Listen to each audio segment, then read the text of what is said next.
Welcome to Idle Red Hands Weekly. I'm Jeremy. I'm Chris. And what is Idle Red Hands Weekly? Well, It's this. It's what you're listening to. It's a shorter, contained version of the podcast, just talking about what we're thinking about, what we're working on, and what you can expect to see coming up either as videos or podcasts on our channel. Just a way to connect more and be giving more, because post-production and the actual scheduling of podcast recordings is so... Oh, that's right. The two people here are the ones that did post-production. Yeah, right. Mostly. Yes. This is why I disappeared. It's a difficult thing to kind of maintain regularly, especially with the research involved. So, we're researching and then producing and then post-producing and, doing all the editing. And so that doesn't end up being a weekly event. No, it ends up being like a real tight and time-intensive schedule to make it a weekly event. Yes. Yeah. So this is actually our lunch break. So we're going to have a weekly lunch break discussion and just kind of go over what we've been doing and kind of what we've been talking about. So, Chris, what have you been doing this week? Apart from working and on constantly being on Twitter, not actually a whole lot, which is great for radio.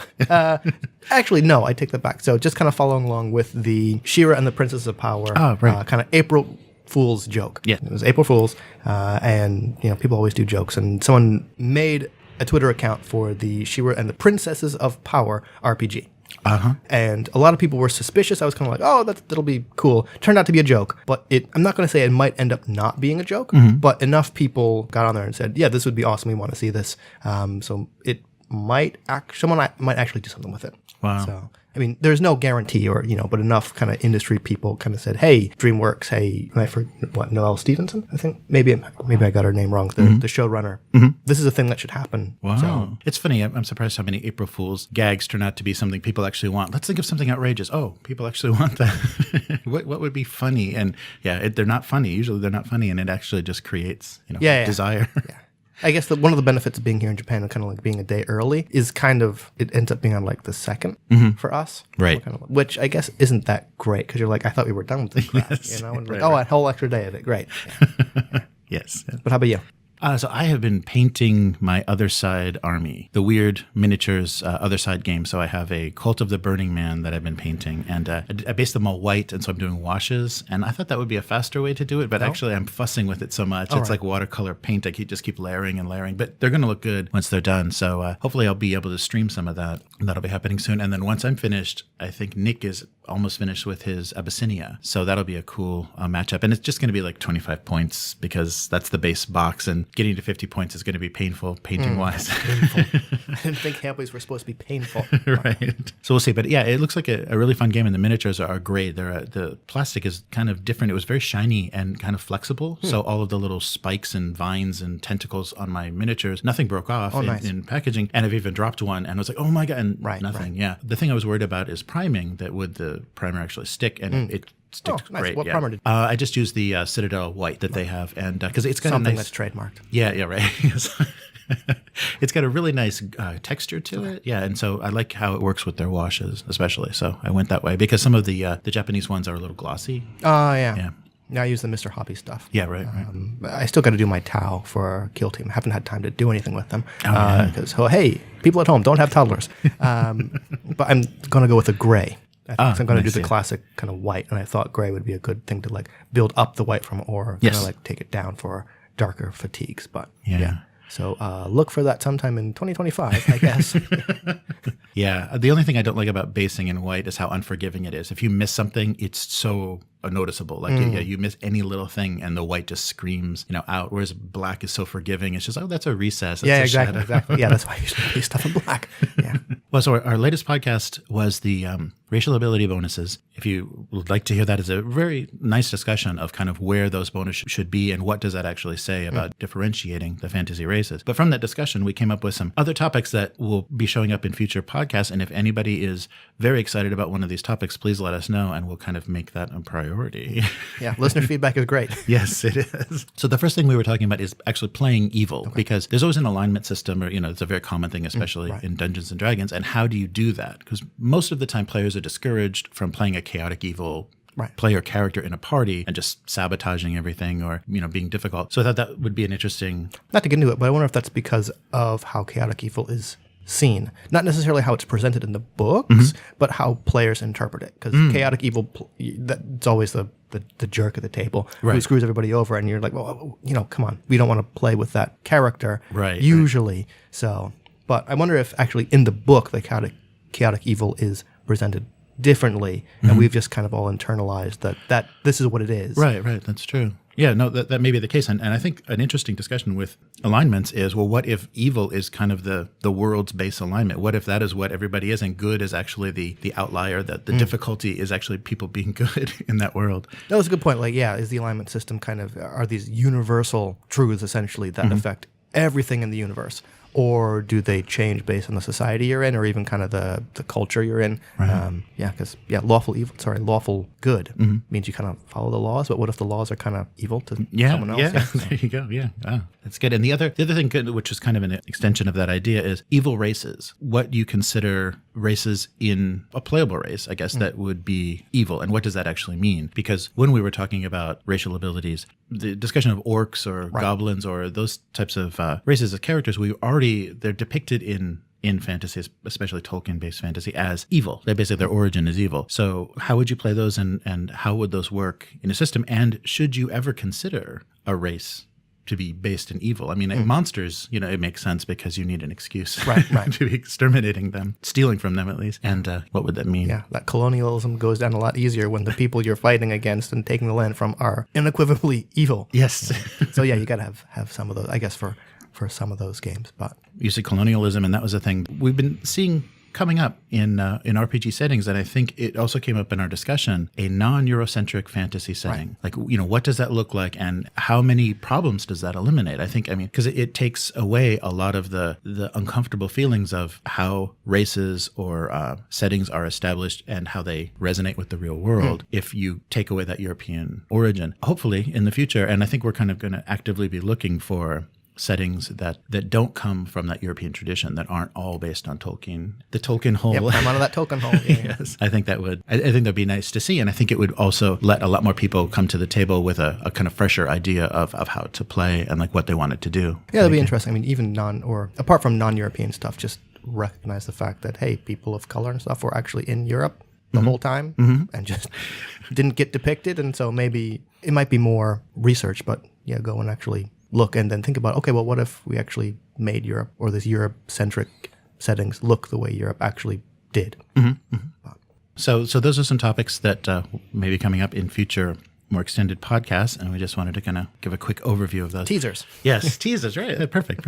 And the next thing I wanted to mention is there are a couple of Kickstarters that this is their last week, and we're interested in looking at both of them. And speaking of non-Eurocentric settings, I think both of these kind of fit into that category where they take you out of that context where you're not expecting those tropes of elves and dwarves. And the first one, an Afrofuturist sci-fi setting called Swordsfall. And that was created by Brandon Dixon, who in an interview said, Black Panther, I saw Black Panther and I want more of this. I mean, Afrofuturist is something that's a setting I want to play in, and I know players that want to do that. The Kickstarter is for an art and lore book. Right. So it's kind of, giving you, it's like a background book. He wanted to give you the setting of this whole nation, but it's on a separate planet. Okay. So you're not bringing with you any stereotypes or tropes, but it has that Afrocentric flavor. And I think it's very interesting.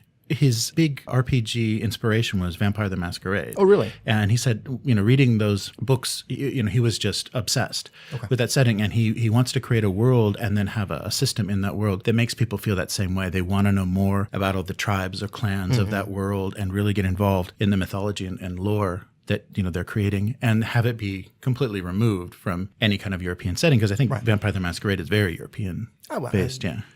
I came in for Vampire at Requiem, so a lot of that clan and stuff with background stuff got stripped out and lost. I looked at Swordsfall and then figured out, I just did an art and lore book. I was expecting an RPG kind of right from the get-go, and I wonder how, I just kind of wonder how that's going to work, whether it's going to be sort of a positive or a negative, where you have the setting and style first, even like stories and stuff, and then you kind of, I guess, craft an RPG system for it. I mean, I said that, but I brought up Shira, and that's obviously an existing property that would then have an RPG built for it, so it's not an impossible thing to do. But I think for games, my feeling is they either kind of get developed simultaneously or the other way around, kind of the system first, and then not always, but so I'd be curious to see what RPG system gets used or made for Swordsfall. Right.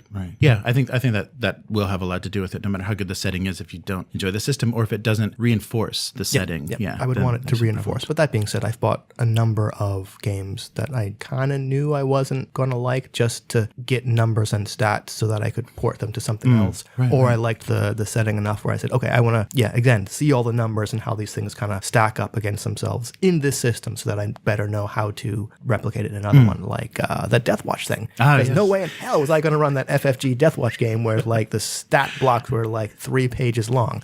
But it was still useful for porting it to something else. Yeah, that's good. The other Kickstarter that's in its last week is Mysthea, which Mysthea is a... There's a Y and an S-T-H in it. Yeah. So I'm not lisping, I'm pronouncing the name. This is it's a setting based on a board game by Tabula Games, which is a Italian developer. And they've done a board game, kind of an area control board game, and a card game in this setting. And there's a third game that they're doing, but a British RPG developer is working on an RPG system, and actually they're using Powered by the Apocalypse. They said mostly, partially adjacent. Yeah. So that setting, so like 2d6 system, but the setting itself is very interesting and very magical. The idea is a planet, a giant like asteroid-sized crystal collided with a planet.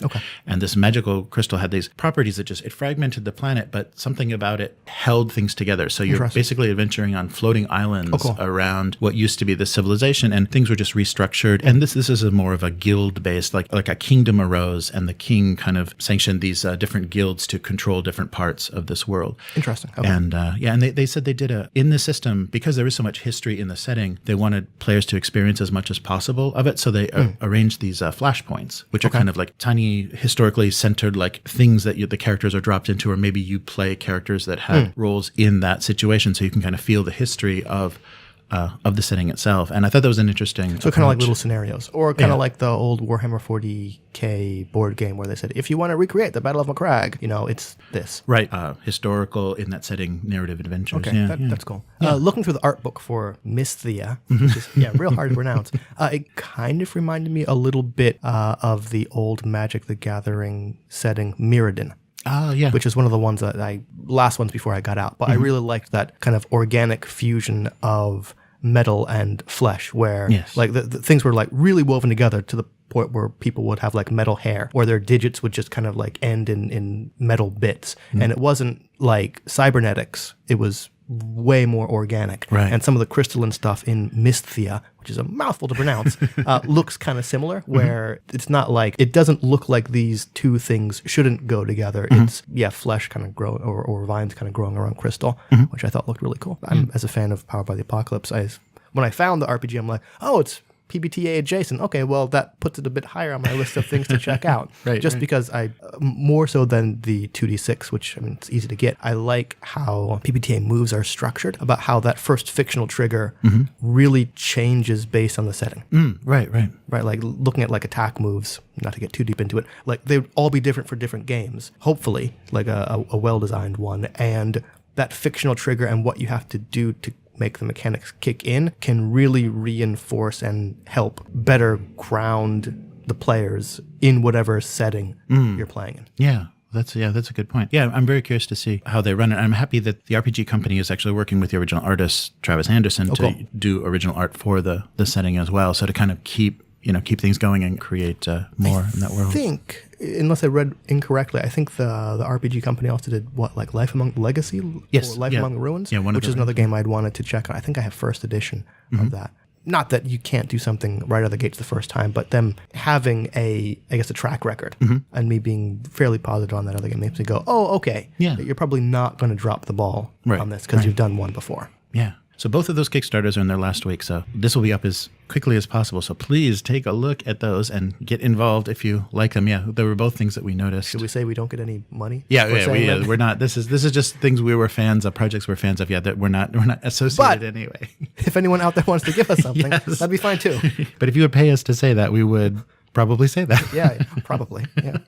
The listing was a question that we got on the YouTube channel that I wanted to touch on. So it was from Forbidden Lands review. And Starbug Mechanic on YouTube wrote to us and asked about, can you dodge a magic attack in this system, meaning Forbidden Lands, Year Zero system?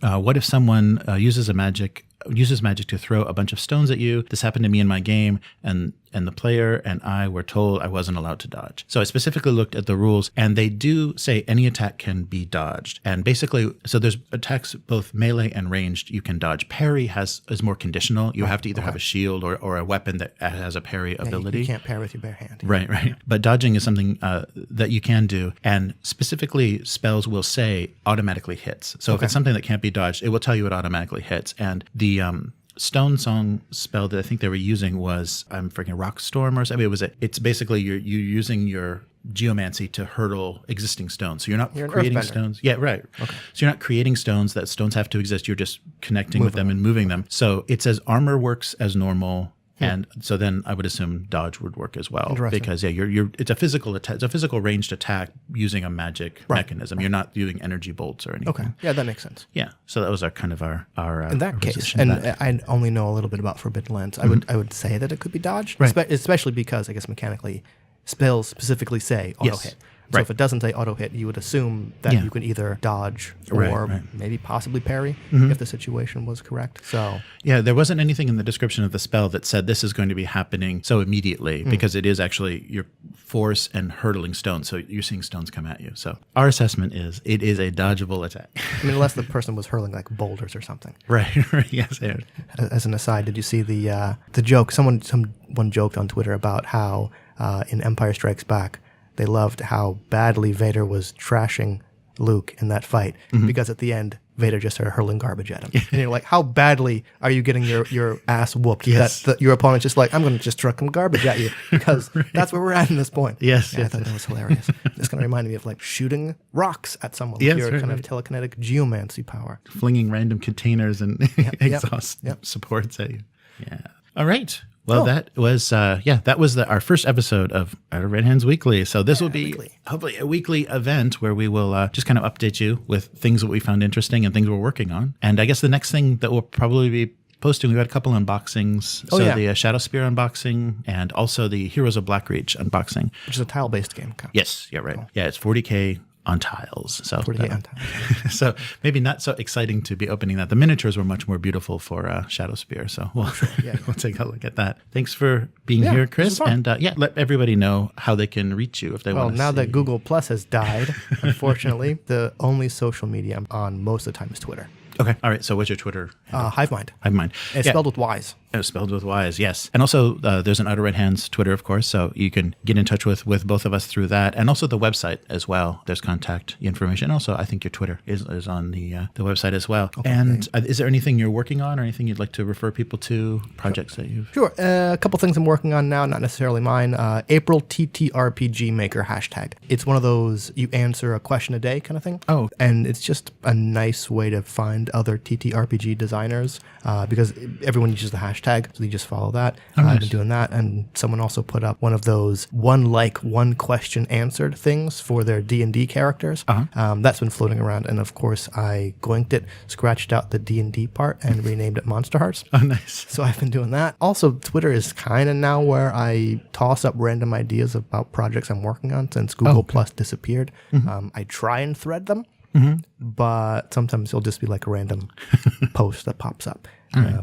Good. All right. And I guess I'm going to mention, because it's a thing that I've been doing weekly forever, Abuse Cartoons. Yes. So I do a weekly single panel gag cartoon, and I do a live stream of the drawing of those either on Sunday or Monday night for North America. So abusecartoons.com and on Twitter at abusecartoons. Oh, nice. You do it. I always see it pop up fairly late, and I hadn't realized it because you were aiming for the North American market. Yes. Right. Yeah. Well, there's a reason I use apps that allow me to schedule tweets. Yes. I think that's a very good idea. Well, thanks for joining us. And if you'd like to follow Outer Red Hands on Twitter at Outer Red Hands, and also there's a YouTube channel and also Twitch. Pay attention to Twitch because we live stream a lot, especially when we're doing our recording. And outerredhands.com for all the information about what we're doing. So please, if you liked this podcast, please subscribe and let other people know by sharing. And I'll definitely share this when it pops up on Twitter. All right. Cool. Thank you See very you much. next week. Bye.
rolling on some Sunday grind.